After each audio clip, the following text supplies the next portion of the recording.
The Legend of Zelda has been a huge part of my gaming history for at least 16 years. Like many franchises I've come to enjoy, it was first introduced to me by the best advertisement disguised as an amazing video game, Super Smash Bros. Melee. This is where I first saw the dorky green elf guy with a sword and shield. Okay, I was 11 when I played Melee. I didn't know how cool he was. Then, on a whim, I bought Wind Waker for the GameCube, coming bundled with Ocarina of Time and Master Quest. All three of these games, I barely played for another year.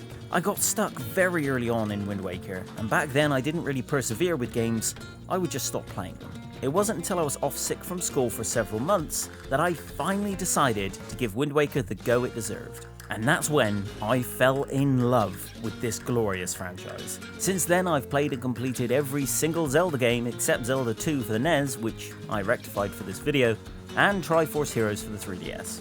I own a copy of every game in the mainline franchise on either disc, cartridge or download, and I collect whatever merchandise I can. Wind Waker turned me into a huge fan of this franchise, containing several of my favourite games of all time. To celebrate the impending release of the latest and 19th release in this legendary franchise, I am once again replaying all of the mainline games and making sure I complete the 2 I have yet to finish.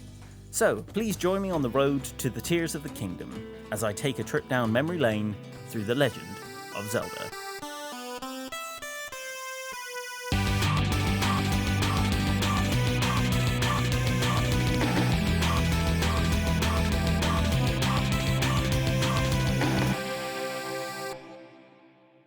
Let's kick things off where it all began, with the NES generation and the 1986 original, The Legend of Zelda. My very first experience with this game is with the GameCube Legend of Zelda Collector's Edition disc. A very rare and lucky find in a game store here in the UK led to me growing my small but humble collection of Zelda games for the time. I mostly wanted the disc for Majora's Mask, but I dabbled in the original NES game from time to time. It wasn't until 2010 though, in the build-up to Skyward Sword releasing on the Wii, that I actually set out to complete the game. The game starts off simply with your Link character, as the instruction manual puts it, standing in the centre of the screen. For me, there was little to no story context, as this game did not come with the instruction manual you would normally get with the original NES title. So the game was a complete open book for me. I explored the map, checking out any caves I could, fighting enemies, and ultimately dying repeatedly and not really progressing. The game was extremely tough compared to the modern standards I was used to. Unlike later 2D Zelda games, where if you used your sword it would swing in an arc, in this game it only jabs forward, making it much harder to hit enemies. Combine this with only 4 directional and kinda slow movement, and you will die a hell of a lot very quickly in this game. Especially considering you have very little in terms of invincibility frames, meaning if you do get hit, your health will be knocked down in a few seconds, especially from stronger enemies. I persevered though, not wanting the first step in my long Zelda journey to be stopped. Looking for hints and tips online and some basic guides, I pushed on through all 9 dungeons and found all the secret caves and items. I say found, but this is kinda where the guides were needed, as there is no indication whatsoever where the secret caves are in this game. It's crazy that anyone ever figured out the specific trees to burn and walls to blow up in this game. In later games, there would be visual and audio cues that something was destroyable, but in Zelda 1, it is literally blow up every square of a wall and burn down every tree in the hopes that you will find something.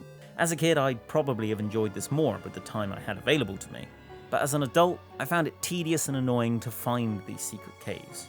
On my playthrough for this video, I think I found more enjoyment in the adventure for me, even though I was still using a guide.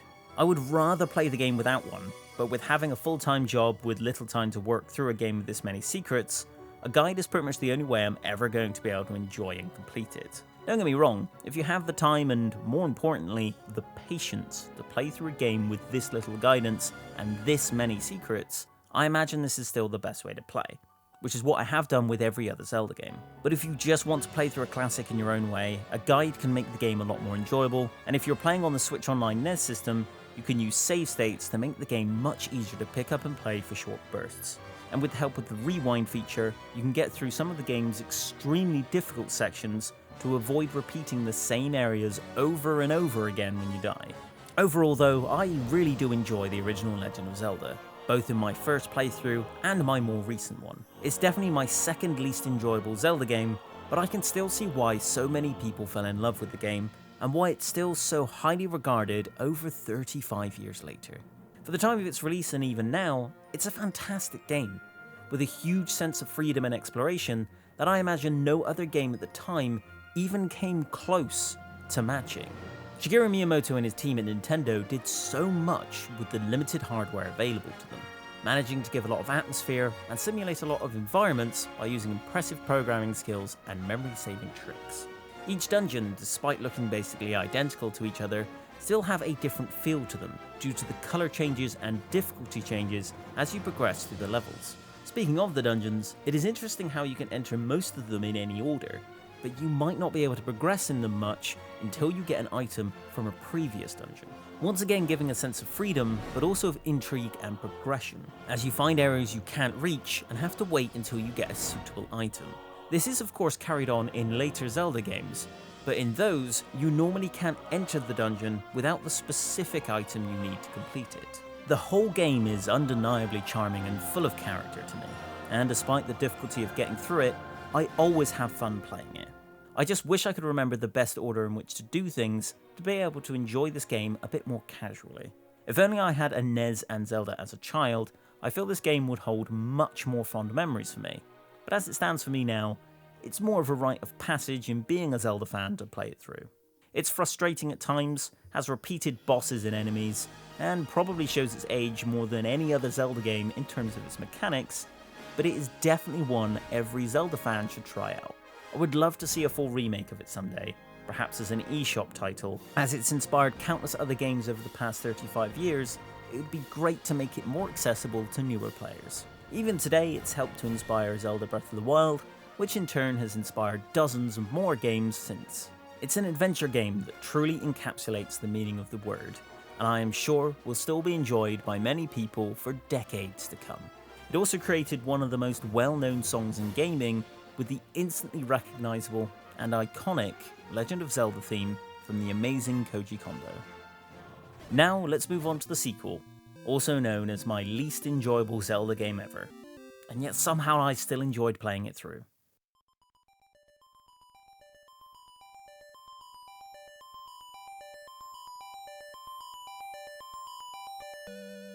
Zelda 2.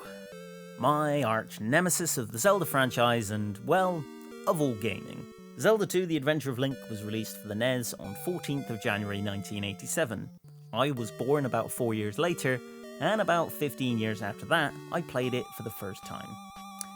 And I've pretty much hated it for about another 15 years since. Zelda 2 is known by many as the odd one out in the franchise, with a heavy focus on 2D side-scrolling gameplay, RPG-style leveling up elements, and of course, that ludicrous difficulty. This game honestly is pure pain without knowing every single detail of how to beat it. Here's just some of the pain you're going to endure if you play. Frame-specific attack windows for enemies, many of which leave you wide open to be attacked if you get it wrong. Very strong enemies that will drain your health very quickly, even when you're at max health level. No guidance whatsoever on where to go or what to do, with random houses throughout the game's villages holding key spells and items that are needed to progress. No fast travel system, something even Zelda 1 had. Very few health items throughout the game and even less during dungeons. Insanely difficult boss battles and mini-bosses that rely on repeat attempts to figure out how to beat them. An experience system that takes an extremely long time to level up, and to top it all off, if you get a game over, which initially consists of only 3 lives, you lose any experience points you haven't yet spent. Unlike Dark Souls, you can't just go pick it back up from your body. It's gone for good. If you thought From Software games were fun, this might be the game for you. All we need now is someone to complete it with a Rock Band drum kit, which with the internet it's probably already been done. I have tried this game several times over the past 15 years. Back in 2010, I played through all the Zelda games at the time in preparation for Skyward Sword, and I just couldn't do it. Even in later releases such as the 3DS version, which had save states, I just could not bear it, barely making it past the first dungeon. The difficulty was just pure anguish for me. I'm not sure about the rest of the world, but I just don't find anguish all that fun. Call me crazy. So what finally got me to complete the game? Well, I'm probably gonna get condoned for this, but it was the Switch Online version, a guide, and the rewind feature. Yeah, it's not exactly the intended way to play, but you know what? It allowed me to actually enjoy this game. This game has always haunted me with not being able to complete it, so finally getting to roll the credits on this one was glorious. Even if it wasn't done as the developer intended, I got to actually enjoy the combat by being able to learn enemy patterns without having to repeat massive sections of the game when I died. I got to learn how far Link could jump without finding out the hard way that it wasn't quite enough when I fell into a pit and died. I got to defeat a dungeon without having to repeat the boss 100 times to learn the specific frames in which I could hit it, and I got to see why this game actually has a lot to enjoy about it. It's a very unique Zelda game that, for the time especially, it was incredibly ambitious. With multiple towns, a large map, multiple combat moves, some of which even get used in Smash Bros and other Zelda games, magic spells that would be great to see return in newer games, a combat system that, although difficult, is actually quite fun once you get into its rhythm, another strong soundtrack with a great dungeon theme that's going to stay in your head for years, a great variation of enemies, and a detailed art style for the time. It's ambitious and grand in its scope for 1987. It's just a shame then that it's so bogged down by its difficulty. I know many people enjoy that, but there is just as many that don't, and find Zelda 2 and 1 to be very unapproachable and unenjoyable because of it. I hope these two games can get the remakes that they deserve, to make them more accessible for newer players to enjoy. Sure, you can leave in an original difficulty mode, for the fans of the NES version, and people who like to be tortured. But these are two games that deserve to be enjoyed by more people, especially Zelda 2, which is a game many fans have turned away from over the years. Despite the difficulty of the two games though, and them being my least enjoyable Zelda games, they're still two fantastic games to play. From the grand sense of adventure you get from each of them, to the gratifying level of accomplishment you get in completing them, these are still 35 years later true classic games that, despite all of their flaws and lack of approachability, are still some of the most inspirational and memorable games of the entire history of the medium. They may, in my opinion at least, be the worst in the franchise, but I also still found them fun, and I can respect what they did to spawn my favourite franchise ever. Now though, it's on to greener pastures of Hyrule as I continue my adventure through the Legend of Zelda games. The NES era is complete, and we must venture forth into the 16-bit era with the Super Nintendo, and onto the monochrome screen of the 1990s with the Game Boy. Thank you very much for watching. My name's Phil, and I'm the creator of the Pixel Tavern. The next several months of videos will be around the Legend of Zelda series as I play through all the games in the build-up to Zelda Tears of the Kingdom in May 2023. So if you enjoy videos on the Legend of Zelda, and of course other games too, please subscribe to the channel, like this video, and leave a comment on what your experiences are of the NES originals. When did you play them? Did you use a guide like me? Or did you kind of give up feeling you would never enjoy them or complete them? If you want to see more videos from me, there are more on screen now, but until the next video everyone, thank you very much for watching.